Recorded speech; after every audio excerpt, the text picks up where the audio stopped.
Olá, tudo bem? Eu sou Gabriel Barbosa, estou aqui com Davi Costa Lima e Renata Centurion. Estamos aqui no B2B Insiders para falar hoje mais uma vez sobre métricas, mas sobre uma outra ótica. Na verdade, é um assunto bem mais abrangente do que métricas, né? A gente veio de um episódio em que a gente falou sobre métricas, a gente vai agora falar sobre estágios de maturidade de empresas, principalmente de startups. E o que você deveria fazer em cada um desses estágios, né? A gente percebe, e aí de onde veio a ideia de fazer esse episódio? A gente tem a comunidade do B2B Insiders, que tem ali umas 800 e poucas pessoas, e chegou uma pessoa na comunidade esses dias e falou, bom, estou começando uma área de marketing, a gente está ainda... a empresa ainda está buscando maturidade, etc. E eu estou buscando uma pessoa de growth, é a primeira pessoa que eu vou contratar. E aí a primeira coisa que eu falei foi, não contrate alguém de growth, espere algum tempo e você tem muita coisa para fazer ainda. E aí eu lembrei de um post que a Renata tinha feito aí eu olhei e falei, putz, está super em linha com essa dor que o mercado tem. E aí chamamos a Renata e aí ela felizmente aceitou convite, mas vamos lá, vamos para as apresentações e só para contar um pouco da história, né, do episódio, e aí depois a gente entra no conteúdo. Então, estou aqui com o Davi e com a Renata. Davi, toca a ficha aí. Fala, pessoal, é um prazer novamente estar com vocês. Dessa vez, aí, como o Gabriel já apresentou bem, a gente está recebendo a Renata Centurion. E, bom, a ideia inicialmente seria um bate-bola, algumas perguntas, mas acho que é melhor a gente já ir direto para o modelo que visualmente tenta trazer esse tema que é super complexo, e a Renata vai nos ajudar aí, vai nos guiar, né? Essa é a palavra. E aí, só complementando o que o Gabriel falou, eu acho que assim, é mais do que um modelo de crescimento, eu vejo como um modelo de estruturação de um negócio, né? De entendimento de cada estágio, né? Que obviamente vai se desdobrar no crescimento, que é o objetivo de qualquer empresa. Então, Renata, é um prazer ter você aqui e a gente está empolgado aí para seguir esse caminho aí pelo modelo. Obrigada, Davi, obrigada, Gabriel, pelo convite. Eu adoro falar sobre isso e cada vez mais a gente percebe que no Brasil as pessoas têm muitas dúvidas, né? Quando começa um negócio, o que eu faço, para onde eu vou? Acabei de fazer um call hoje falando sobre isso e a pessoa justamente, eu vou conseguir um investimento e aí eu quero contratar vocês como consultoria, como treinamento dentro da Winning by Design para a gente ver como é que a gente faz a coisa acontecer. Gente, primeira coisa importante, não existe Papai Noel, não existe Coelhinho da Páscoa e bala de prata, então, infelizmente, ela não funciona. Porque se existisse, todos nós já estaríamos milionários e a gente não precisa fazer mais nada. A gente vai curtir a vida doidada e ninguém precisa trabalhar. Então, isso é a primeira coisa que a gente precisa tirar esse mito, né? Não, porque a gente vai fazer isso. Não importa quem você contrate, assim, tem um trabalho muito grande para fazer. Essa é a primeira coisa muito importante da gente ter claro, né? Expectativa versus realidade. Então eu vou usar uma metodologia, que é uma coisa importantíssima, né? Então, dentro da Winning by Design, a gente tem uma metodologia que existem vários frameworks, vários modelos que você pode seguir. Então, essa é a primeira coisa importante. Aí eu vou entender quais são os processos que existem dentro da minha empresa. Então, se a gente olhar para a nossa empresa não apenas como um funil típico, que o pessoal trabalha muito na área de vendas e revenue, se a gente olhar isso como, pega esse funil, deita de lado e transforma isso numa ampulheta deitada. Então, do lado esquerdo, a gente vai ter a parte de aquisição de clientes. Então, como é que eu faço marketing? Como é que eu faço pré-venda, se você tiver pré-vendas? Como é que eu faço vendas? Vendi para o cliente, eu tenho a segunda parte dessa ampulheta, que é o lado direito da nossa ampulheta, onde a gente vai ter a parte de expansão. Então, nessa parte de expansão, ela só vai acontecer se eu vendi bem, se eu sei para quem eu estou vendendo, quem são os clientes que podem comprar e qual é o impacto que eu estou causando para esses clientes comprarem de mim. Essa é a base de tudo. Metodologia, processo. Aí eu vou entrar em métricas. Então, quando é que essa pessoa vai comprar de novo de vocês? Quando vocês causarem um grande impacto de valor percebido para o cliente. Então, o que eu resolvo de dor dessas pessoas? Quais são as dores que elas têm? E aí, uma coisa que eu escuto muito, né? É assim, mas o meu produto, meu serviço é tão incrível que todo mundo pode comprar. Que bom.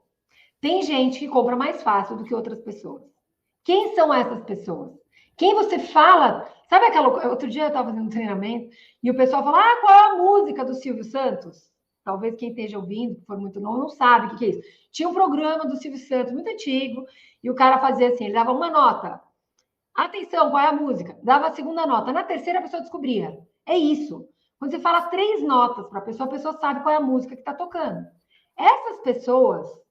É muito legal, né, gente, essa conexão? Qual é a música? Excelente essa analogia. Nossa, excelente. Muito bom, eu lembro. Vou ter que roubar, Renato. Me vê aqueles caras com o rosto pintado, cantando na mente.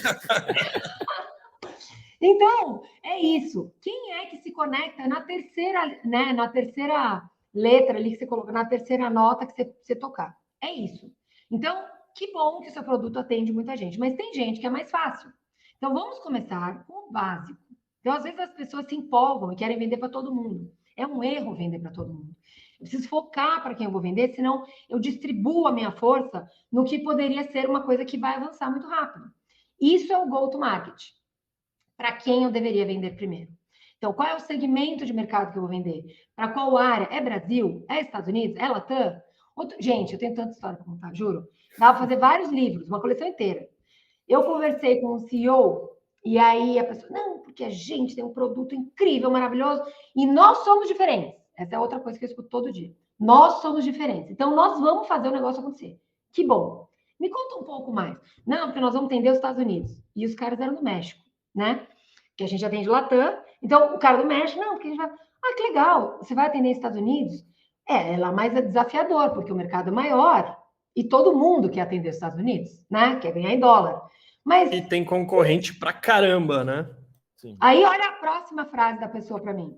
Então, eu falei, tá bom, mas quem do seu time fala inglês e conhece o mercado? Não. A gente não fala inglês, mas a gente quer trabalhar lá porque tá tudo errado. Como assim você não sabe nada sobre os Estados Unidos? Não tem ninguém que fala inglês?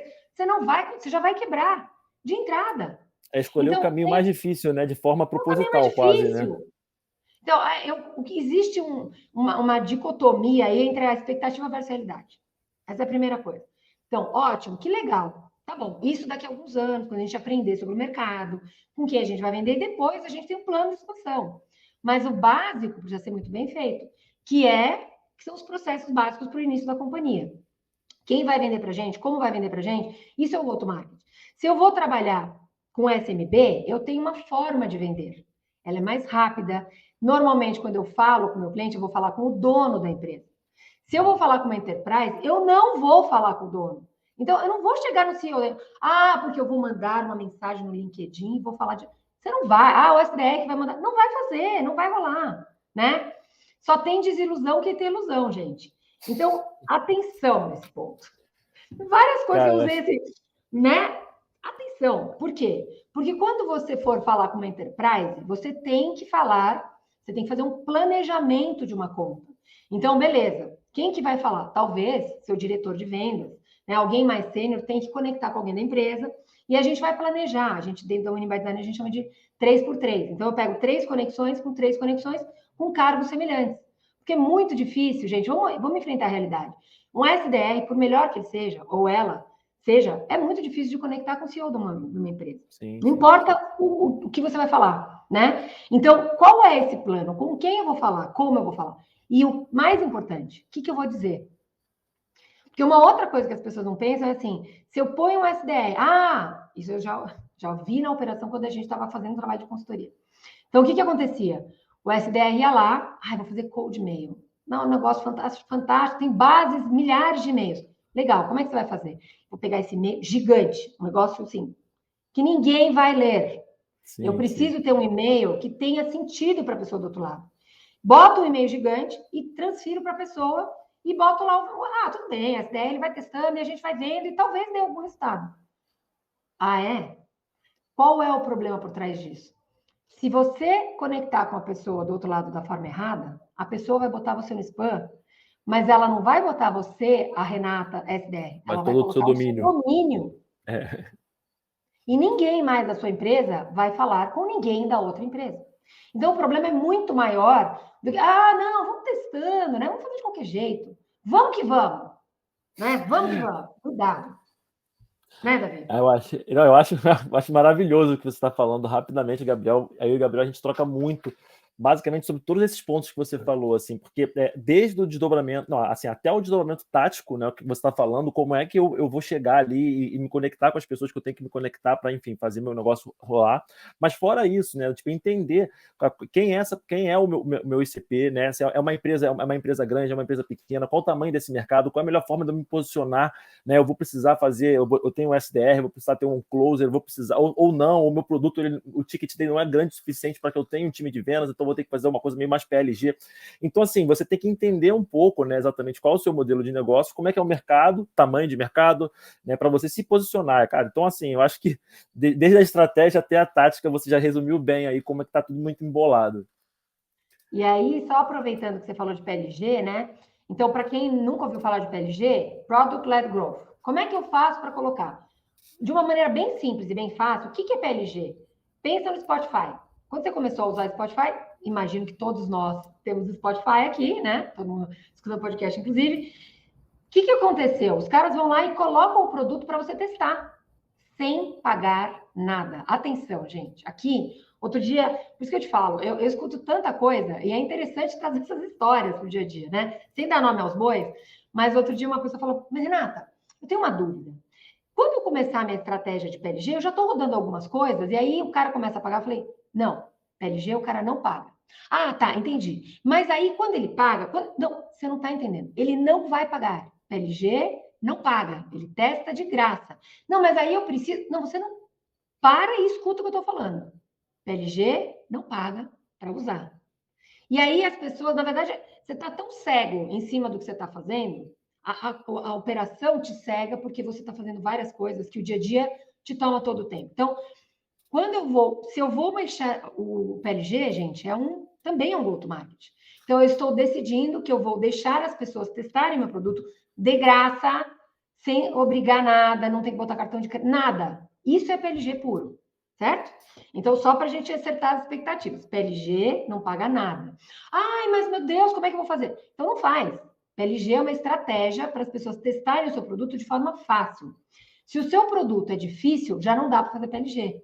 Por quê? Você vai ter que ter setup, você vai ter que ter alguém para ajudar, não dá para fazer. Pensa no Spotify, é fácil. Eu conecto, começo a escutar música. Ah, que legal, gostei. Putz, agora eu quero pagar porque os caras estão botando um monte de propaganda. Posso botar propaganda? Pode. Por isso que é fácil de usar esse modelo de PLG do Spotify, mas ele é gratuito. Então, se você não quer botar gratuito, é difícil das pessoas usarem, provavelmente seu modelo não deve ser de PLG. Certo, Gabriel? A complexidade é maior, então acaba que... Exato. E aí a gente tem que tentar qual é o modelo de go-to-market que você pode usar. Excelente. E acho que um ponto interessante aqui, né? A gente vai então passar para o modelo que a Renata vai explicar para a gente. E esse modelo ele está bastante baseado num motion de uma startup, né? De quais são as etapas de maturidade de uma startup, desde early stage até scale up. Assim, a gente poderia fazer vários episódios se a gente fosse falar de todo o modelo, né? A gente estava vendo, inclusive, ele antes da gente começar aqui o episódio. E é muita coisa, assim, não dá para...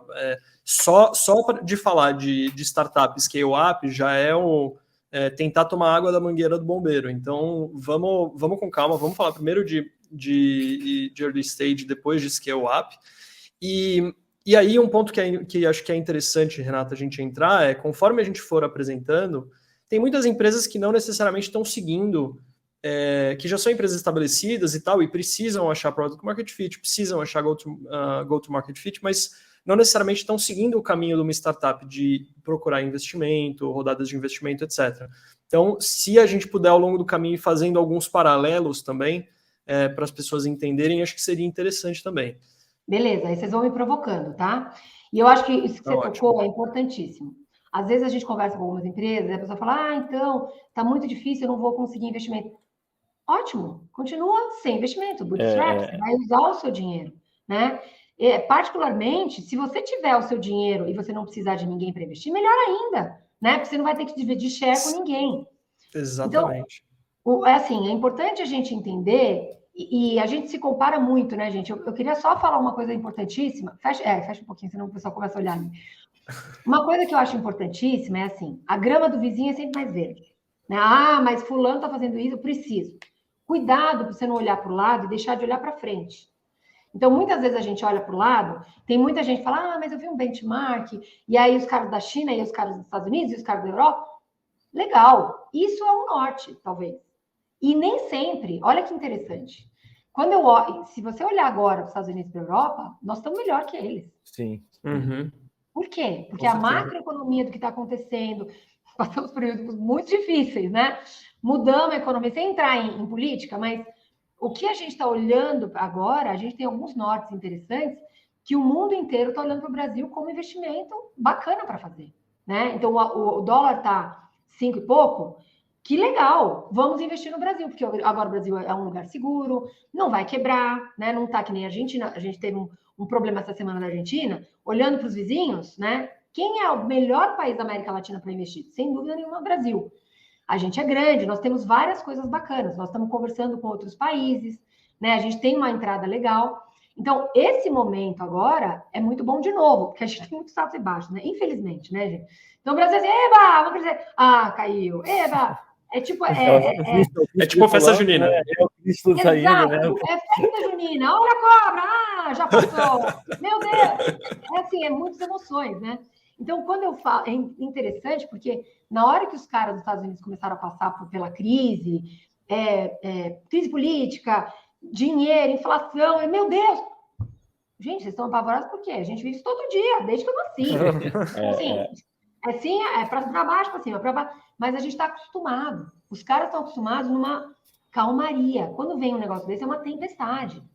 Então, muito especulativa, às vezes, né? Especulação, justamente pelo medo. O medo domina, e aí até, né? Tipo, a crise fica muito maior do que ela realmente seria. E, enfim, mas acaba que, no fundo, é especulação no final do mercado, ele é especulativo de certa forma, né? Não, mas total. E isso impacta muito no mercado dos investimentos, que até só fazendo um paralelo, é um reflexo do crescimento, não à toa tem ali o crescimento atrelado, né, às séries, e é engraçado que isso também leva, às vezes, para muitos, enfim, founders e tal, é como se fosse um jogo paralelo, não é o jogo do mercado, é o jogo dos investimentos. E isso também tira um pouco do foco do crescimento da empresa, né? Então, acho que também é legal fazer esse paralelo, porque, no fundo, o objetivo do investimento é crescer a empresa, não necessariamente ter o investimento. Esse não é o fim, ele é o meio, né? Exatamente.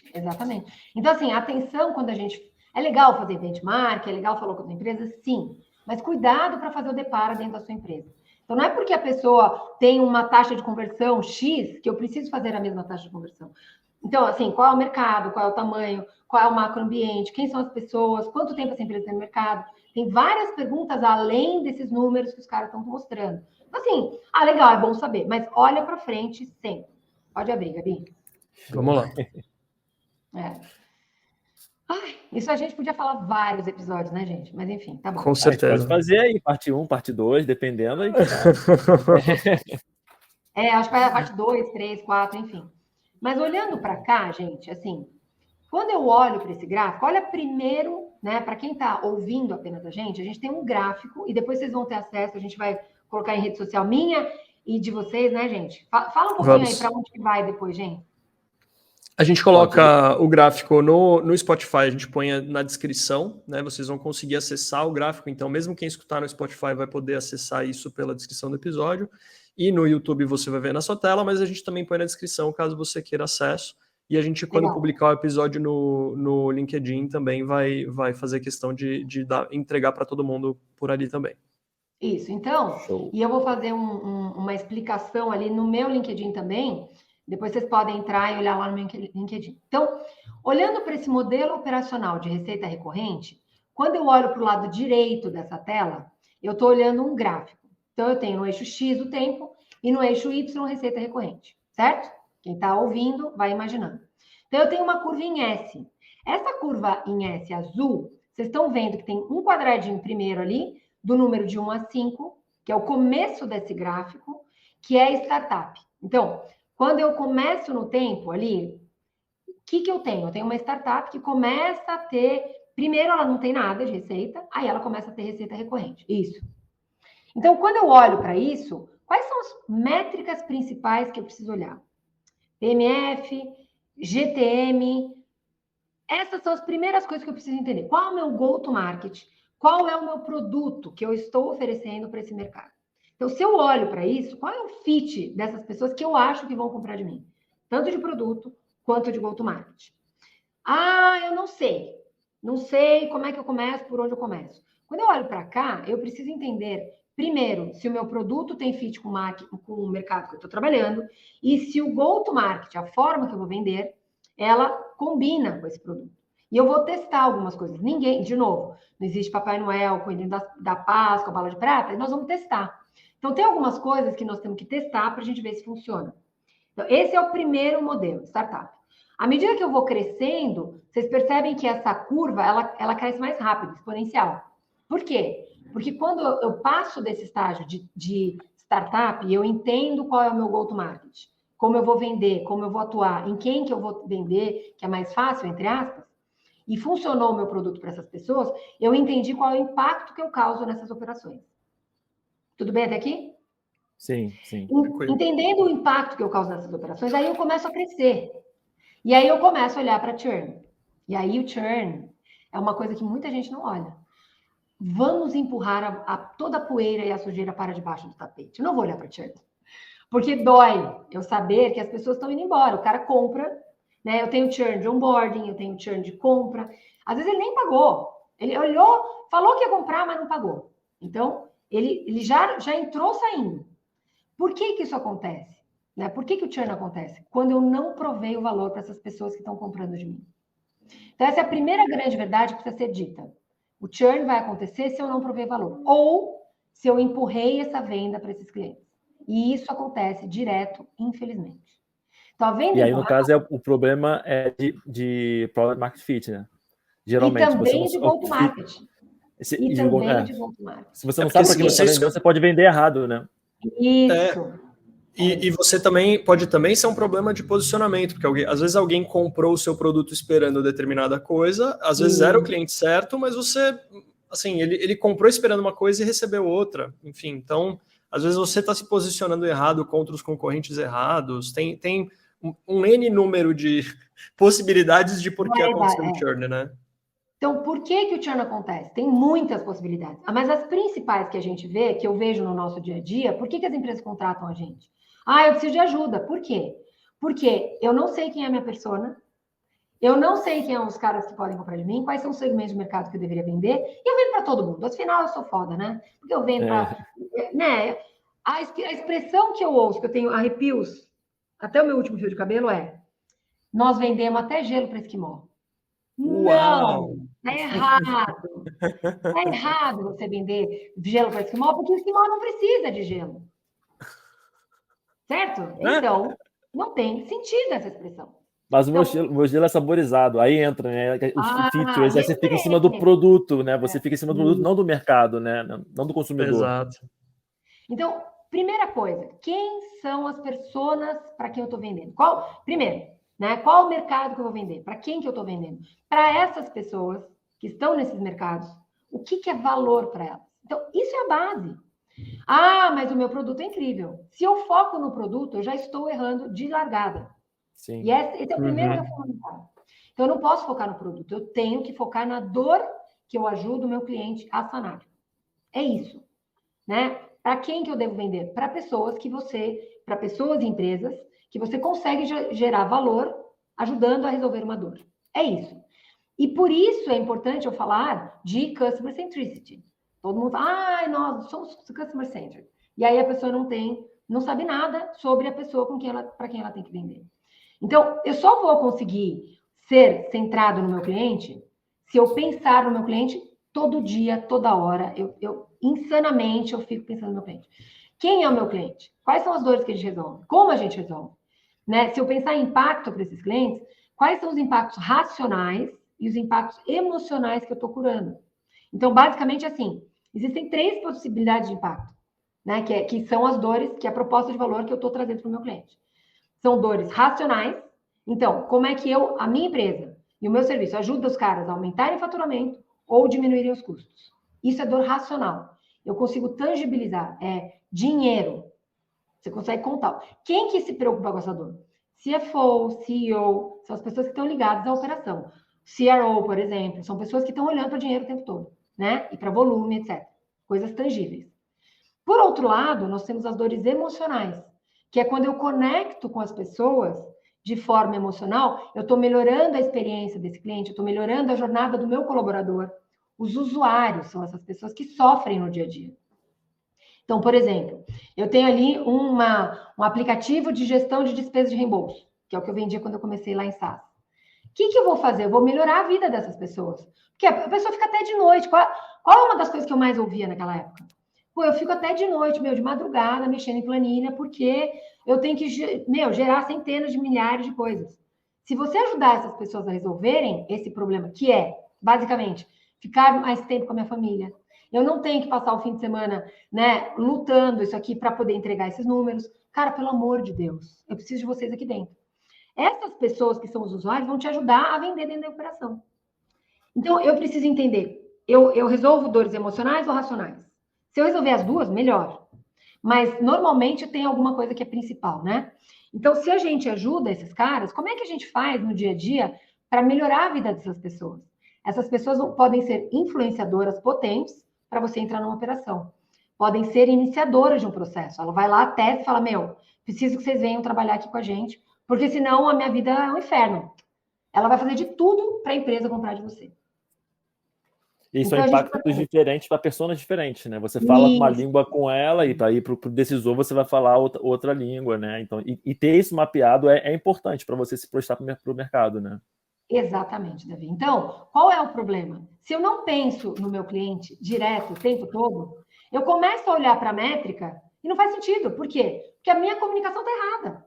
Então, a métrica faz parte, desde que eu tenha a base estabelecida. Eu sei para quem eu vou vender. Eu sei o que o meu produto faz para cada uma dessas pessoas. E aí eu me comunico com essas pessoas no sentido de provocá-las até. Porque às vezes ela não sabe que ela tem essa dor. Quem é que sabia que precisava de um iPhone antes do iPhone ser lançado? Sim. Não existia. Isso é um outro ponto interessante, né? Que às vezes a gente fala de deixa o procurador que o meu produto resolve, e aí você começa a falar com os clientes e eles não estão dizendo necessariamente uma coisa que você olha e fala, nossa, mas conecta exatamente ou não, né? Então, assim, para que você criou o produto pensando no quê? Mas agora eu já criei o produto, agora eu preciso dar um jeito de vender isso. E que acontece muito também, né? Muito. Você vai gastar rios de dinheiro, que se você pegasse esse dinheiro e tentasse ou reposicionar o produto, ou, sei lá, mexer em... Às vezes tem uma feature pequena... Tem um exemplo que é tem alguns exemplos de produtos que tinha uma feature dentro do produto, o produto era usado para uma outra coisa, e aí aquela feature foi o que acabou bombando do produto, né? O Slack, se não me engano, a história é mais ou menos essa. O produto não era essa, era um produto de comunicação interna de uma equipe, eles foram lá e lançaram o produto, e aí o produto começou a bombar, e hoje é uma empresa de tecnologia que mais rápido cresceu na história de SaaS. Então, até ser comprada, né? E assim, às vezes você precisa tomar essa decisão, não é uma decisão fácil, mas se você não focar na dor, se você focar no produto, é um erro que você vai cometer e você pode acabar com a empresa por causa disso, né? E você acaba antes dela começar. Então, por isso que é importante, assim, insanamente, a gente pensar no nosso cliente final. Quem que é a pessoa que vai usar? Como ela vai usar? Porque senão a gente começa errado. Então, se eu foco no produto, e eu não... mas exatamente o que você falou. Parece que muita gente trabalha assim, né? Eu já fiz, e eu fiz meu produto, é incrível, só que eu estou só pensando no meu produto. Eu tenho que encaixar esse parafusinho quadrado que eu criei para botar nesse buraco redondo que o cliente tem. Não vai funcionar. Então, assim, olhando para essas pessoas, qual é o discurso? E quando eu vou falar para essas pessoas, que eu vou vender para essas pessoas, a venda nada mais é do que uma conversa. Sim, eu preciso entender o que essa pessoa tem de dor genuinamente. Eu preciso querer ajudar a pessoa que está do outro lado. Porque senão não vai funcionar. Eu vou apenas fazer um pitch, eu vou apenas tirar pedido, ou eu vou empurrar para essa pessoa o produto que eu fiz, porque meu produto é incrível, maravilhoso, serve para qualquer um. E no final ela continua usando planilha. E você não percebe isso. E é interessante, que parece óbvio, né? Mas a gente vê muito isso acontecendo, né? No mercado, quando a gente trabalha com as pessoas, e as pessoas chegam com essa dor para nós. Pô, mas eu não sei o que eu estou fazendo errado. Não, você está fazendo tudo errado. Porque a base do seu mindset não conecta com o pensamento de ser centrado no cliente. Então, nós temos que mudar o mindset para ajudar as pessoas a resolverem um problema. E aí tudo começa a dar certo. É muito legal, gente. E assim, a venda, daí ela acontece naturalmente. Por quê? Porque eu entendi o que essas pessoas precisam. Como eu converso com ela, ela fala, na verdade, eu só vou ajudar a pessoa a comprar de mim. Eu não tenho que fazer nada, gente. A venda é simples, chupetinha, fácil. Mas desde que eu saiba conversar com essas pessoas. Então, apesar de ser algo que claramente não é algo simples de fazer, não é algo que você consegue atingir de forma rápida, existe sim, né, como se fosse um passo a passo, coisas que você tem que olhar antes de outras, né? E aí uma dúvida que me veio aqui, Renata, se você conseguir... Porque quando você coloca assim, parece até que é fácil, né? Eu tô no 1, depois eu vou pro 2, depois eu vou pro 3, depois eu vou pro 4. Só que, na verdade, do 1 até o 3 e o 4, que eu acho que é onde talvez, assim, boa parte da nossa audiência esteja ouvindo, e também muitas dores de empresas, quanto tempo mais ou menos dura cada etapa? Existe algum tipo de forma de mensurar isso? Estou demorando muito nesse estágio ou não? Como é que vocês veem essa forma? Depende do que eu estou fazendo. Então, foi bom que o Gabi colocou aqui para a gente esses estágios. Então, vamos pensar o seguinte: se puder diminuir só um pouquinho para a gente ver lá também o gráfico, Gabriel. Então, assim, então é o seguinte, modelo de receita. Se eu estou olhando para o número 1 ali, startup, então vamos pensar que eu tenho um produto e eu comecei a pensar no meu go-to-market. Eu ainda não tenho estabelecido, né? O estabelecido é mais ali para o número 3 e 4, que é um pouquinho mais para frente, ali no nosso S. Então, modelo de receita. Qual é o preço que eu vou fazer? De que jeito? Como que eu vou vender? É mensal? É anual? É multianual? Qual é o custo da implementação? Tem implementação para esses caras? Eu preciso pensar no custo. Esse é um outro erro. Então eu estou colocando ali, eu não vou cobrar a implementação, porque senão o cara não vai comprar. Sim, mas daí você vai ter prejuízo. Então, o modelo de precificação, ele precisa combinar com o que você está gastando, né? E além disso, o que mais que eu tenho que pensar? Então, se eu tenho pessoas da minha operação que vão ajudar a pessoa a implementar, talvez eu não tenha custo direto, mas o indireto está ali, nas pessoas que estão trabalhando. Eu preciso colocar a implementação nessa conta. Eu não posso ter medo, porque senão pode ser que, o que eu estou cobrando e o produto que eu estou fazendo, não vai dar para vender. E aí para no começo, né? Que muitas vezes acontece, antes de você quebrar, porque senão você vai quebrar. Outra coisa, quais são as taxas de uso? Né? Como é que o cara vai pagar mensal? Mas qual é o modelo? Como é que ele vai pagar no cartão? Eu vou mandar um boleto? Como é que eu vou fazer essa cobrança? Tudo isso precisa estar quando eu vou olhar o meu modelo de receita para começar a minha empresa, né? Pagamento, reembolso, para quem que eu vou pagar? Como eu vou pagar? Tem reembolso? Porque isso também tem que estar na conta. Então, às vezes, o cara tem um CAC lá. Eu vou colocar meu CAC, meu custo de aquisição de clientes. Mas ele não colocou a operação, ele não colocou quais são as pessoas que tocam no cliente, ele não colocou um monte de reembolso que os caras têm, porque tem que fazer um monte de viagem. Se a pessoa é field sales, eu preciso colocar isso na conta. Quem que está visitando, quando, aonde. Senão, eu vou quebrar. Então, é tudo assim, a conta não fecha. Eu preciso olhar para cada um desses custos. Beleza, cresci, entendi, fiz bonitinho minha lição de casa. Agora eu vou para a segunda fase. Founders Driven. Então, tudo que eu faço, normalmente... Então, primeiro eu vou pensar em estruturar. Agora, o primeiro vendedor da sua empresa tem que ser o vendedor que é o fundador. E eu já vi não acontecendo, mas a chance de dar certo, ela é muito maior quando eu tenho o founder pensando e começando a fazer isso. Por quê? Porque essa pessoa normalmente teve a ideia, ela começou o negócio. Essa pessoa, né, pode ter mais de uma pessoa. Mas se a pessoa começa a trazer isso, ela já sabe, quando eu bolei isso aqui, eu estava pensando mais ou menos nesse mercado, mais ou menos nessas pessoas. E eu preciso testar. Qual é a conversa? Como é que eu vendo? Normalmente está na cabeça da pessoa e ela não consegue, talvez, tangibilizar em palavras. Então, a primeira coisa é, como é que eu tangibilizo isso que eu pensei? Como é que eu coloco isso num documento para todo mundo poder seguir, para eu poder depois ter uma equipe de vendas, né?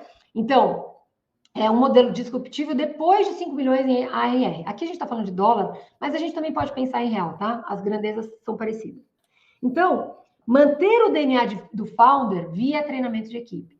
Então, essa paixão que essa pessoa tem, né? Normalmente é o founder que vai fazer. Quando eu treino o meu time, eu vou explicar, cara, quando você vai lá, você tem que falar desse jeito, você vai abordar essas dores dessa pessoa. Por quê? Porque ele já começou a vender e entendeu quais são os melhores discursos. Lógico que vai ter ajuste. A gente sempre vai melhorar o modelo. Mas esse é o início, né? E fazer parte do onboarding. Então, entender o onboarding. Tem atrito? Quais são os atritos? Quais são as dúvidas que esses caras têm? Participar do onboarding é tão importante. Gente, onboarding é uma fase, assim, crucial de dar certo ou não. Então a pessoa fala, vou botar um pessoalzinho mais jovem, não vou dar muito treinamento para onboarding. Pelo amor de Deus, onboarding é fundamental, né? Todo mundo é importante. Mas onboarding, se der errado, você perdeu tudo que você fez até agora, né? E é tudo custo. Beleza, cresci mais um pouquinho, entendi. Meu produto tá ali, já sei como é que eu vou fazer, cresci mais um pouquinho. Agora eu tenho que ter um modelo de dados. Como é que eu vou fazer para medir uniformemente os meus dados? É o número 3. Então, vou combinar as métricas de volume ao longo da minha ampulheta. Para quem não conhece a ampulheta da Winning by Design, acho que é legal a gente colocar depois também. A ampulheta da Winning by Design, então, lembra, uma ampulheta deitada. Do lado esquerdo, eu tenho toda a parte de aquisição de clientes. E do lado direito, eu tenho a parte de expansão desses clientes dentro da operação. Então, primeiro eu preciso entender quais são as métricas de volume ao longo dessa minha ampulheta. Qual é o volume de leads que eu tenho que trazer? Beleza, quanto eu converto desses leads? Conversion rate, ou taxa de conversão, a partir do momento que eu vou qualificando. Quanto mais aberto for o meu funil ali, no topo do funil, talvez eu esteja trazendo muitos leads que não servem para a operação, porque eles não são fit. Quanto mais eu entendo sobre esses caras que eu estou trazendo, né? Quanto mais eu entendo sobre meus clientes, quanto mais eu vendo, mais eu entendo quem devem ser os novos clientes que a gente vai ter. Eu vou perguntar isso para eles também, certo? Então, acho que é muito importante a gente entender que não existe resposta pronta. Como é que a gente vai acompanhando isso na cadeia? Depois, eu tenho que... Não existe uma regra, tá? Mas, assim, pensa num go-to-market para cada 10 milhões que eu tenho de ARR. Então, ARR sendo Annual Recurrent Revenue, ou seja, receita recorrente anual, eu tenho que ter lá, uns 10 milhões mais ou menos de receita. E aí eu vou para o próximo. Porque senão, beleza, ganhei meu primeiro 1 milhão aqui, agora eu vou expandir. Não. Calma, segura. Tem uma metáfora que eu gosto muito para isso, é o joguinho de War, né? Você tem uma missão no jogo de War, você tá lá, a sua missão é conquistar a Oceania. Cara, manda todos os seus exércitos para a Oceania e você conquista a Oceania. Depois você vai pensar na América do Sul, depois você vai pensar na América do Norte. Você tem uma missão por vez, então não adianta você ter esse 1 milhão de ARR em um ICP e de repente pensar, não, agora tem um outro que talvez faça sentido comprar o meu produto, tem um outro que, quando eu estava pensando nesse primeiro ICP, esse segundo fazia sentido. Deixa para depois, né? Vamos primeiro conquistar a Oceania, depois a gente olha para a América do Sul. E é interessante você falar. Pode falar, Davi. Não, só ia perguntar se esses 10 milhões, aí é uma dúvida mesmo, se a ideia é sempre olhar para o ARR ou se olhar para o faturamento. Porque eu acho que, por exemplo, você colocou ARR. Ótima pergunta. Por quê? Porque é o seguinte, se a gente olha apenas para faturamento, algumas coisas podem cegar a gente. Se eu tenho também um plano mensal, por exemplo, eu acho assim, o ideal seria você poder olhar para os dois. Mas o ARR é o que mantém essa operação viva. Por quê? Porque o cara vai comprar de novo. Talvez você tenha um produto que você vai vender uma vez só. Tipo, faturamento. Quando eu olho faturamento, vamos pensar no que a gente acabou de falar. Se eu estou ali colocando implementação, é só uma vez. Mas eu estou considerando isso no meu faturamento. Exato. Então, esse número, ele te atrapalha. E foi ótima a sua pergunta. Porque, assim, às vezes o cara fala, mas eu estou faturando 1 milhão. Mas você teve 500 mil de implementação. O resto que foi ARR. Você entende? Então, como que eu olho para esses números e entendo o que eles querem dizer? Porque os números estão conversando comigo. Só que às vezes a gente não está fazendo essa leitura, né? Não, e isso acontece muito com startup que tá querendo lançar um produto de tecnologia e às vezes para dar tração no negócio, justamente para precisar captar menos, eu vou incluir lá uma camada de serviço, eu vou incluir treinamento, eu vou incluir implementação, eu vou incluir um monte de coisa. E isso às vezes, bem no começo, às vezes engorda pra caramba o faturamento para manter a operação de pé. E tá ótimo, isso é bom. A questão é que você não deveria considerar isso, porque não é isso que vai te fazer ganhar dinheiro, né? É isso. Não é isso que vai te fazer crescer. Você vai olhar para o seu volume de faturamento, mas você tem que olhar para o ARR, porque é isso que vai manter a sua operação viva. Né? Então, ótima pergunta. Então, eu acho que assim, dado o tempo que a gente falou várias coisas aqui, acho que vamos focar em startup. Né? Boa. Porque, de novo, foco é importante. Então, olhando para o foco, né, que a gente tem, de principal do que a gente tem da nossa audiência, que é o nosso ICP, né? Ideal Customer Profile, ou as pessoas que estão ali pensando em Customer Centricity e fazendo uso das nossas palavras e usando o que a gente ensina, olhando apenas para a startup nesse gráfico. Então, a gente está indo até o número 5. Vocês estão vendo um quadradinho ali. Startup, que é o começo do nosso gráfico. Então, tempo versus receita recorrente, eu tenho ali 5 fases principais. Qual é o mais importante eu entender? Quais são as métricas, estabelecer o meu produto, entender qual é o meu go-to-market e não abrir para perder tração. O que é perder tração? Você pode entender de várias formas, mas eu entendo tração como a força que eu estou dividindo. Então, se eu estou olhando para... Fecha um pouquinho mais, só para eu falar do número 5 ali, por favor, Gabriel. Não, fecha um pouquinho, ao contrário, fecha. Olha a importância da comunicação, gente. Fecha para onde? Fecha no número ou fecha... Né? Mais um, né, no caso, né? Ou menos um. Isso aí. Então, olhando para cá no número 5, que a gente tem aqui 11 momentos que importam, a gente está no número 5. Depois que eu fiz modelo de receita, entendi o que o founder está colocando e testou, modelo de dados, modelo de go-to-market, eu preciso saber e alinhar quais são os processos que deram certos para eu poder fazer isso se tornar repetível. E é muito interessante porque eu faço muitas palestras, né? Aí eu chego na palestra assim, pessoal, quem aqui é fundador? Eu sou. Que legal, parabéns e tal. E qual a ideia que vocês tiveram? Eu tive uma ideia incrível. Tá, onde que está colocada essa ideia? Aí a pessoa faz assim, tá aqui. Feliz. Não, é ruim. Como é que eu entro na sua cabeça para entender o que está aí dentro para eu poder vender, se eu sou a equipe de vendas? Como vocês querem que faça isso? Então, tem algumas provocações que a gente tem que fazer no dia a dia, que legal que está na sua cabeça. Faz favor de tirar para eu poder usar também? Porque senão, se eu sou do seu time e eu não tenho acesso ao seu cérebro, porque ainda não dá, né? Para eu dividir e entender o que está no seu cérebro e apenas por transmissão de pensamento, fica difícil de eu fazer a mesma coisa que você fez. É só assim que eu vou fazer um processo repetível. E entender que tanto as partes que deram certo quanto as partes que deram errado são fundamentais para a gente crescer o nosso negócio. Isso é outra coisa importante. As pessoas, muitas vezes, elas esquecem de aprender com os erros que elas fizeram. Porque a rede social é linda, né, gente? Só tem coisa linda. Todos os dias são azuis, bonitos. Só tem maravilha. Mas existem cabeçadas que a gente precisa aprender com elas, senão a gente vai dar cabeçada de novo, né? Então, o que não deu certo? Onde eu vou colocar isso? Para que eu vou ensinar? Então, pessoal, não vai por esse caminho, porque esse caminho vai dar ruim. Eu já fiz, né? Vamos pegar esse atalho. É isso que a gente faz com os processos repetíveis. Vê o que deu certo. Captura essas ações que deram certo, comprovadas. Qual é a ordem dessas coisas que vocês fizeram? Para quem que vocês fizeram? Como vocês fizeram? Onde vocês fizeram? E aí a gente aprende em time. Outra coisa importantíssima que eu vejo é o pessoal gastando horrores para... eu vou trazer aquele vendedor incrível, aquela pessoa maravilhosa que está naquele outro time. Esse é o meu desejo, meu desejo master ali. Papai Noel me ajuda. Não é porque essa pessoa deu certo nessa empresa que ela vai dar na sua. Mas é uma maior competidora. E daí? O seu mercado é diferente. A forma que vocês trabalham é diferente. A cultura é diferente. Então, não adianta a gente colocar o processo apenas dependendo das pessoas. O processo, ele apoia as pessoas. É a base da nossa pirâmide.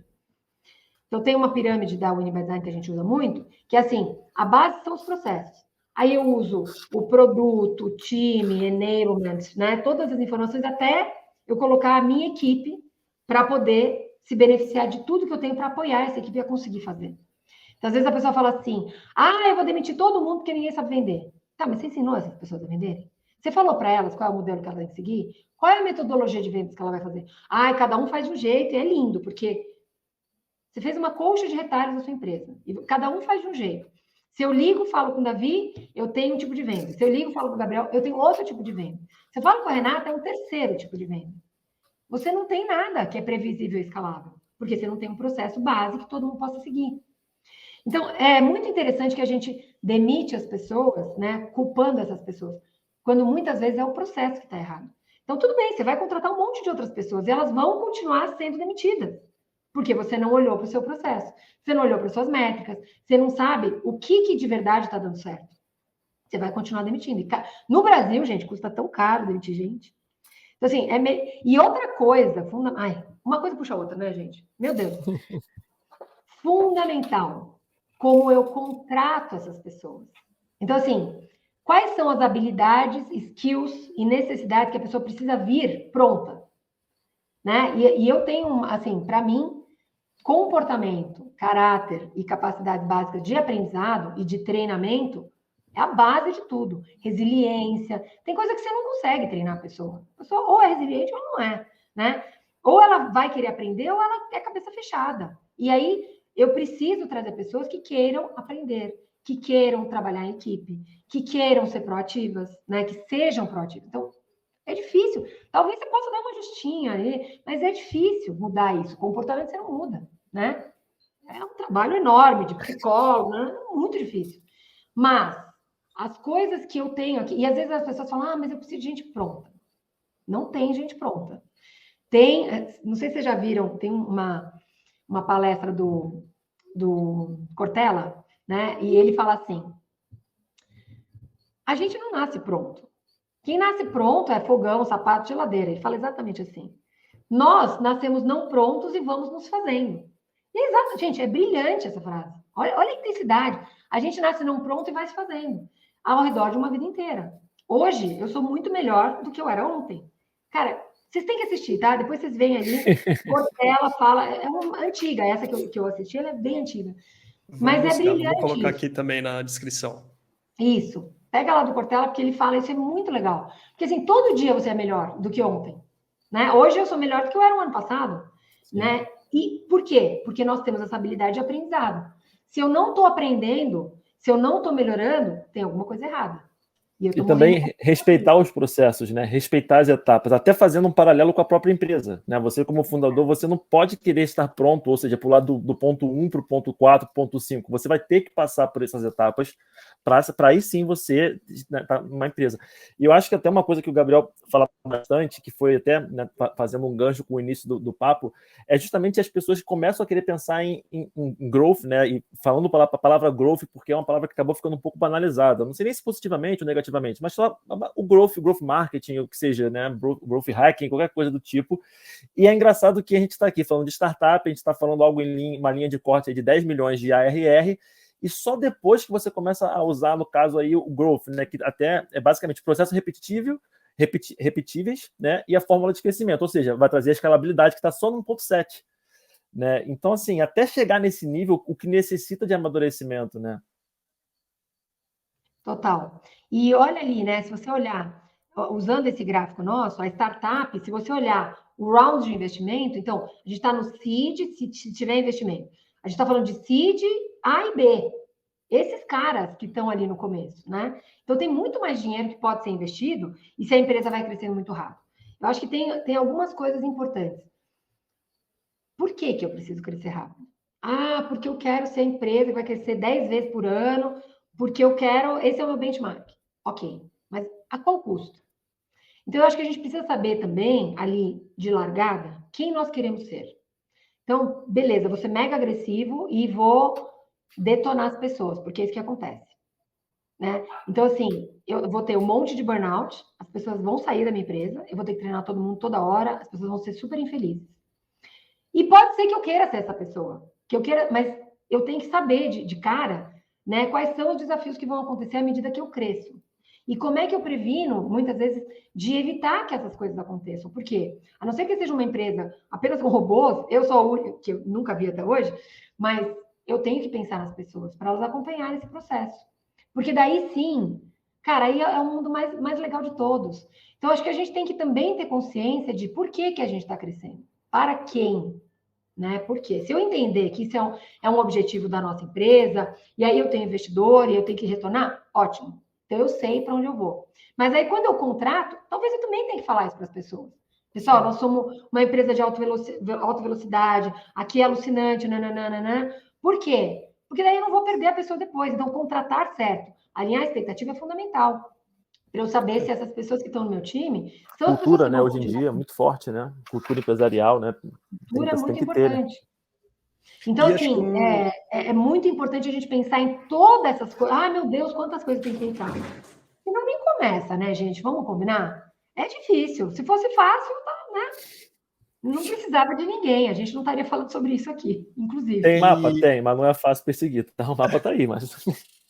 Exato. Não, e acho que esse ponto de pessoas eu acho super interessante, porque o papo começou justamente aí, né? Tô procurando uma pessoa de growth, eu tô começando um negócio agora, né?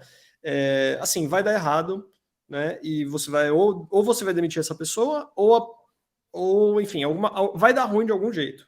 De alguma forma não vai dar certo. Ou você vai quebrar a empresa porque você vai começar a investir em growth e você não vai ter growth porque você não tem product market fit, ou etc. Acho que esse ponto do perfil das pessoas é muito importante, porque uma startup que está procurando product market fit, você vai precisar ficar mudando, às vezes, o negócio, vai precisar, às vezes, ficar adaptando o produto, adaptando o posicionamento, adaptando a mensagem, adaptando o ICP, até que você, de fato, encontre o negócio, até que encaixe. A mesma coisa para o go-to-market. E nem todas as pessoas têm o perfil para fazer isso. Nem todas as pessoas, porque a pessoa vai ter que mudar, às vezes, de função. Isso aqui na Incógnita, que é early stage, eu mudei dentro do marketing, não necessariamente o cargo, mas o que eu tinha que fazer e quais eram as minhas prioridades. As pessoas do time também tem que ter esse perfil no final, né? Então, eu acho que esse ponto é importante, porque você, conforme vai amadurecendo a empresa, você quer, idealmente, que as pessoas cresçam junto com a empresa, e não é qualquer tipo de pessoa que vai simplesmente entrar e vai conseguir acompanhar esse ritmo de mudança também, né? E eu não vou citar qual é a empresa, mas eu trabalhei numa empresa de mega velocidade, né? Uma das grandes startups aí que quando começou esse boom de SaaS, etc. E o que aconteceu, né? As pessoas ficavam doentes. Então, você pode até falar, putz, tudo bem, azar, eu vou trocando as pessoas, né? Mas a que custo? Eu acho assim, às vezes desumano a gente não pensar o lado das pessoas, sabe? Meu ponto de vista. Não, vai ser assim, eu sou americano e o meu, sei lá, europeu, não importa, e eu vou fazer assim.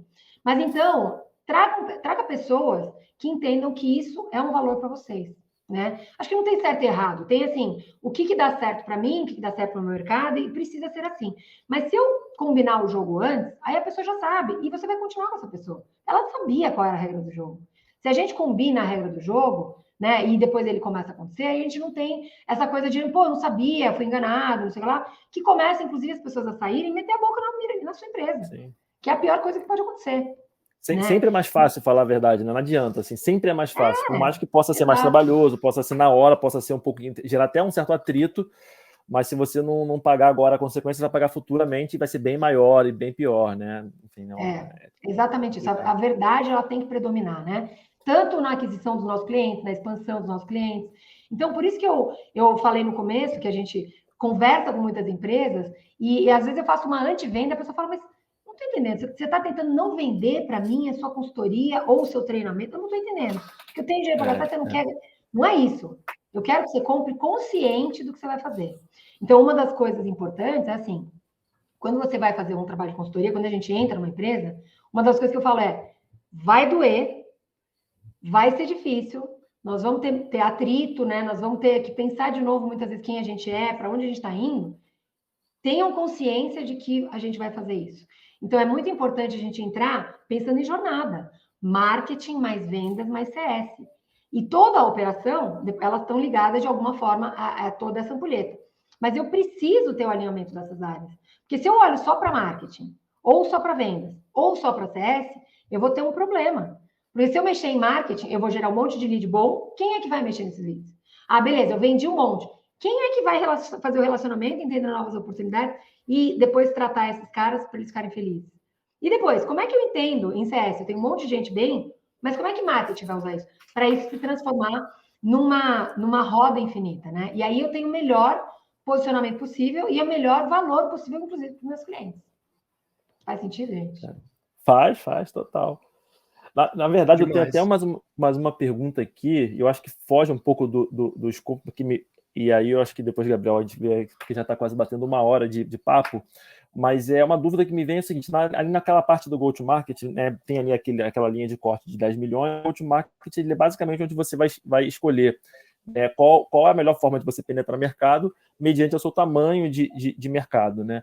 Você já viu algum modelo de negócio que foi inviável, ou seja, o produto era bom, né, mas às vezes assim, o tamanho de mercado não era grande o suficiente para continuar a operação, ou se não a precificação, sabe? Porque às vezes eu falo, cara, talvez nunca vai chegar lá nos estágios finais, porque não tem tração financeira o suficiente, não tem mercado suficiente. Então, se existe algo nessa linha, ou se agora eu que estou aqui meio que viajando um pouco. Só para emendar aí, a gente fala muito no B2B Insiders de definição do ICP e dimensionamento de mercado. Isso está conectado com o dimensionamento, porque às vezes a pessoa não faz o dimensionamento e você olha e fala, cara, para você chegar num tamanho relativamente interessante, você precisaria, dentro de um ICP que talvez seja o mais relevante, mais interessante de você ir atrás, você precisaria ter 80% de market share. E quando que isso vai acontecer? Né? Qual que é a realidade, a viabilidade disso acontecer? Né? Não vi, Davi, porque assim, já conversei a respeito. E aí os caras abandonaram a ideia e não fizeram a empresa chegar. Que bom, né? Porque daí eles não gastaram muito dinheiro. Porque quanto antes eu chego a essa conclusão, melhor para não gastar o dinheiro que não vai retornar nunca. Nem infinitos anos, né? Tipo, nunca vai retornar. Mas, porque a gente acaba trabalhando com empresas um pouco maiores, né? A gente trabalha ali na transição, diz que se a empresa é muito pequenininha, a gente recomenda que eles não trabalhem com a gente.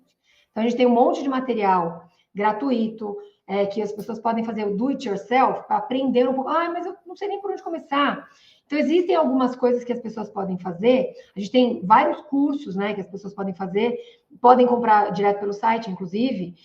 Tem um curso que a gente tem, que é o ROM, que inclusive fala sobre todos os nossos modelos, e a pessoa pode começar a implementar. Não é fácil, né?